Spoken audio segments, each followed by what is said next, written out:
کو تو اور بڑے بڑے کام ہیں. تو اللہ سبحانہ تعالیٰ اس سوچ پر بیسیکلی کہہ رہے ہیں بچوں تمہارے لیے تو میں فارغ ہونے والا ہوں. تمام جو کام تھے نا آسمانوں اور زمین کی حفاظت کے، تمام اشیاء کو رزق پہنچانے کے، وہ کام تو اب ختم ہونے والے ہیں. تو کچھ کرنے کو نہیں رہا. اب تمہارے بہانے کہاں جائیں گے؟ اب تو بس صرف تم ہی رہ گئے ہو. سنفرغ لکم، ان قریب ہم فارغ ہو جائیں گے لکم تمہارے لیے. یعنی قیامت کے دن جب قریب وہ آ رہا ہے تو اللہ سبحانہ تعالیٰ کہہ رہے ہیں کہ اب تو میں صرف اپنے آپ کو فارغ کرنے والا ہوں تمہارے لیے. ایھا الثقلان، اصل میں یہاں جو دھمکی دی جا رہی ہے نا اللہ سبحانہ تعالیٰ نے بڑے زبردست انداز میں دھمکی دی ہے. اب بتاؤ، اب جب تمام انسانیت، تمام جن کھڑے ہوں گے اللہ سبحانہ تعالیٰ کے سامنے اور سوال پوچھا جائے گا فَبِأَيِّ آلَاءِ رَبِّكُمَا تُكَذِّبَانِ، کہ اب کون سی قدرتوں کا انکار ہے؟ تم دونوں اب میری کون کون سی قدرتوں کو جھٹلاؤ گے؟ دیکھیں کہ مزاج بدلے گا کہ نہیں. اب جب یہاں کھڑے ہو تو بتاؤ اندازہ ہے کہ کیسی قدرت ہے میری، کیسی طاقت ہے میری، اب بھی انکار کرتے ہو. الیس ھذا بالحق، قرآن میں تنزیہ سوال ہے کہ یہ واقعی ہو رہا ہے کہ نہیں. لوگوں سے پوچھو یہ واقعی ہو رہا ہے نا؟ تم جو کہتے تھے کہ یہ ہونا ہے کہ نہیں ہونا. الیس ھذا بالحق قالوا بلا وربنا، نہیں نہیں ہو رہا ہے ہمارے رب کی قسم ہو رہا ہے. اندازہ اسی طرح سے قرآن میں سوال پوچھے جاتے ہیں اور اسی طنزیہ انداز میں پوچھے جاتے ہیں کیونکہ ان کے جواب میں وہ طنز کرتے تھے. تو خدا آخرت میں طنز کر رہا ہے. اس طرح تم بات کرتے تھے نا. اب بتاؤ ذرا، ہم نے بارہا پڑھا ہے نا کہ وہ لوگ یہی کہتے تھے کہ ٹھیک ہے کوئی بات نہیں، اگر خدا کے پاس چلے بھی گئے تو کیا ہوگا؟ تو جن بتوں کو ہم چڑھاوے چڑھاتے تھے وہ آ جائیں گے ہماری مدد کے لیے. وہ آ کر اللہ سے ہماری سفارش کریں گے، کہہ دیں گے کہ ان پر ذرا ہاتھ ہلکا رکھیں. وہ آ کر کہیں گے کہ اللہ ایک سیکنڈ یہ تو اب میرے ساتھ تھے، یہ مجھے پوچھتے تھے. تو اس دن اللہ سبحانہ تعالیٰ کہے گا کہ یہ جو تم نے میرے ساتھ شریک رکھے ہوئے تھے اب وہ کہاں ہیں؟ تمہیں تو بڑا گمان تھا، تمہیں بڑا کانفیڈنس تھا ان پر، اب تو وہ کہیں نظر ہی نہیں آ رہے. کدھر گئے وہ تمہارے جن پر تم چڑھاوے چڑھاتے تھے، جن پر تمہیں بڑی امیدیں تھیں؟ تو یہی بات یہاں پر سمجھائی جا رہی ہے سنفرغ لکم ایھا الثقلان میں. تو آپ دیکھیں کہ ثقلان یعنی قیامت کے دن کا یہاں پر پہلا سین واضح کیا جا رہا ہے اور پھر اس سے آگے پروگریشن ہو رہی ہے اور کہا جا رہا ہے آیت نمبر 33 میں یا معاشر الجن والانس. معاش اصل میں کہتے ہیں بڑے ہجوم کو. اے ہجوم جو جنوں اور انسانوں دونوں پر مشتمل ہے. ان استطاعتم، اگر تم استطاعت رکھتے ہو، اگر تم میں یہ صلاحیت ہے ان تنفذوا من اقطار السماوات والارض فانفذوا، کہ تم نکل جاؤ کناروں سے آسمانوں اور زمین کے.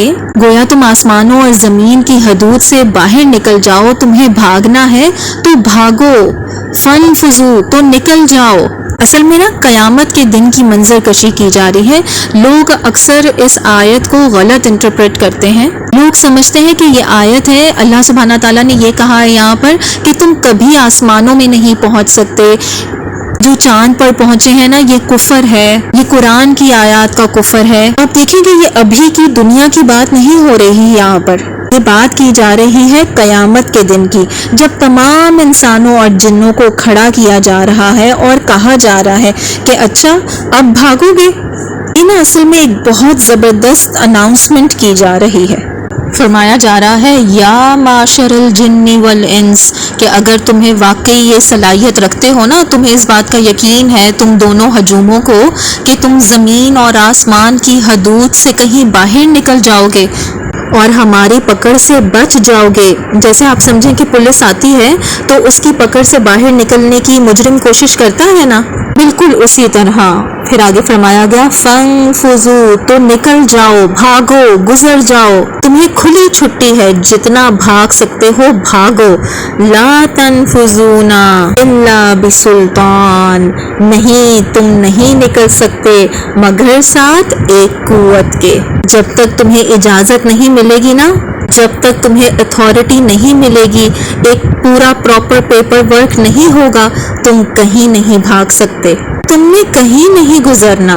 لیکن اپنی کوشش تم پوری کر لو، اپنی کسر نکال لو، کر لو کوشش۔ جیسے فلموں میں اکثر دیکھا ہوگا آپ نے کہ مجرم پولیس سے بھاگنے کے لیے کبھی فینس کے اوپر چڑھتا ہے تو کبھی چھلانگے لگا کر گاڑیوں پر سے چھلانگے مار کر گزرتا ہے، کبھی دیواروں کے اوپر سے چڑھتا ہے، کبھی سیڑھیاں پھلانگ کر کہیں چلا جاتا ہے، اور پولیس اس کے پیچھے لگی ہوئی ہے کہ رک جاؤ، سٹاپ، سرنڈر کر دو، لیکن وہ رکتا ہی نہیں ہے۔ اور آپ بتائیں کہ کبھی ایسا سین دیکھا ہے کہ پولیس والا جو ہے وہ بھاگ ہی نہ رہا ہو، اور مجرم جو ہے وہ بھاگ رہا ہے اور پولیس والا وہیں پہ کھڑا ہوا ہے، اور الٹا اسے کہے کہ تیز بھاگو، تھوڑی اور طاقت لگاؤ، یہ کیا کر رہے ہو؟ پولیس سے بھاگ رہے ہو یا جاگنگ کر رہے ہو؟ تھوڑی اور انرجی دکھاؤ۔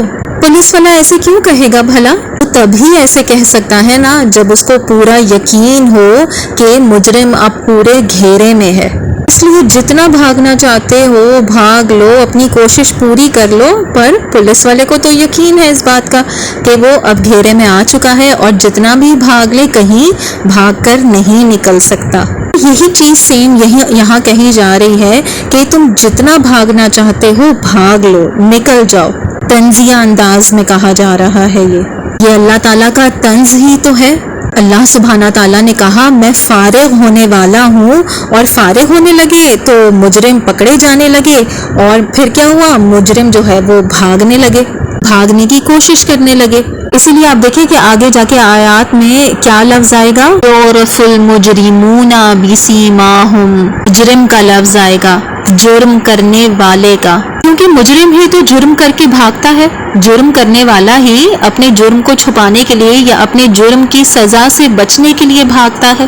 تو فرمایا گیا لا تنفذون الا بسلطان، اب تم کہاں جاؤ گے بغیر اتھارٹی کے؟ فبأي آلاء ربكما تكذبان، جب معلوم ہو جائے گا کہ اسکیپ یعنی بھاگنا ممکن نہیں ہے، بھاگنے کی، بچ نکلنے کی کوئی جگہ ہے ہی نہیں، تب اندازہ ہوا کہ کیا قدرت ہے تمہارے رب کی، یا اب بھی اس کی قدرتوں کا، اس کی طاقتوں کا، اس کی نعمتوں کا انکار کرو گے؟ اب بھی ویسے ہی بھاگو گے جیسے پہلے بھاگتے تھے جب قرآن کی آیات تلاوت کی جاتی تھی، جب قرآن تمہیں سنایا جاتا تھا تو بھاگتے تھے نا؟ تو بھاگ لو، ابھی بھی اگر تمہیں انکار ہے تو بھاگو۔ فَبِأَيِّ آلَاءِ رَبِّكُمَا تُكَذِّبَانِ، یہاں پہ نا ایک بڑی لطیف سی بات کی گئی ہے، سورت سے متعلق تو نہیں ہے لیکن اس آیت سے متعلق ہے، اور وہ بھی میں آپ کے سامنے چاہتی ہوں کہ رکھ دوں یہاں پر۔ دو چیلنج ہیں قرآن میں۔ ایک چیلنج ہے یہ کہ اگر انسانیت اور جن جمع ہو جائیں اس قرآن کی مثال بنانے کے لیے تو نہیں بنا سکیں گے، یہاں تک کہ نا وہ ایک دوسرے کے مددگار بھی بن جائیں، ایک دوسرے کے پشت پناہ بھی بن جائیں۔ سورۃ الاسراء میں اس بات کا ذکر ہے، اس چیلنج کا قرآن کے بارے میں، کہ تم اگر دونوں اکٹھے بھی ہو جاؤ نا، یعنی جنوں اور انسانوں سے مخاطب ہو کر کہا جا رہا ہے کہ تم دونوں کو یہ چیلنج دیا گیا ہے، تم دونوں اگر اکٹھے بھی ہو جاؤ تو قرآن جیسی مثال نہیں بنا سکتے۔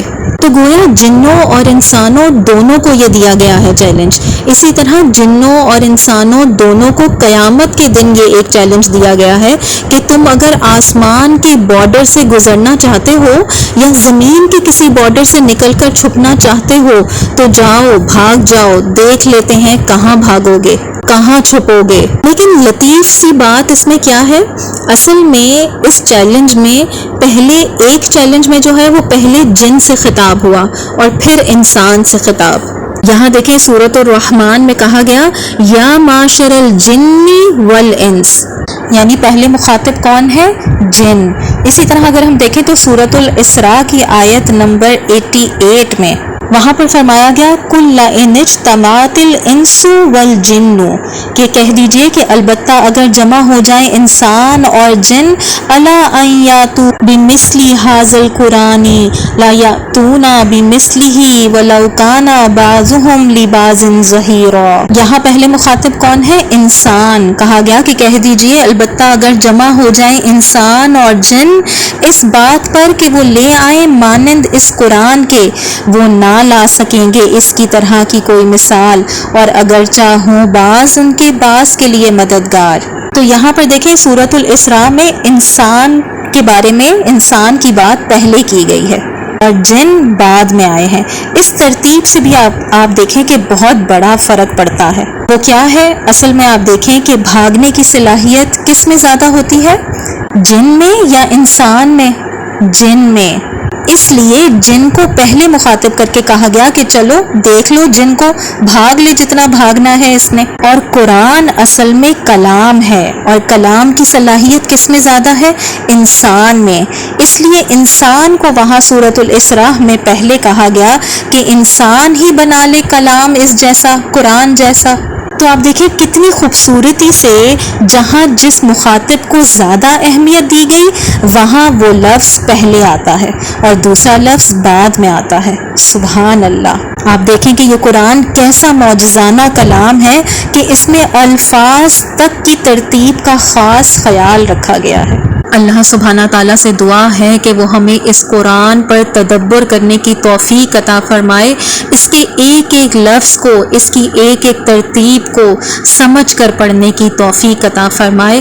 آمین ثم آمین۔ ربنا لا تزغ قلوبنا بعد اذ ہدیتنا وہب لنا من لدنک رحمہ انک انت الوہاب۔